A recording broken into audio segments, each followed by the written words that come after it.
Arman Tsarukyan's 5-fight winning streak was brought to a halt on Saturday when he suffered a unanimous decision loss to Mateusz Gamrot in the UFC on ESPN 38 headliner. This was a great fight by both men. Tsarukyan ultimately doesn't get his hand raised. All three judges scored the fight 48-47 in Gamrot's favor.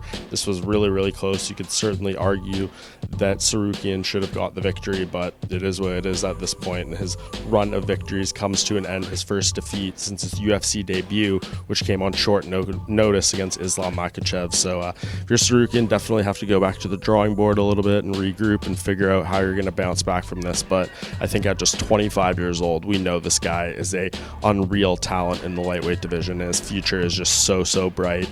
Going 5 rounds in this fight is only going to benefit him going forward. He's going to be able to better pace himself, better execute game plans, and all the things that come with this type of experience.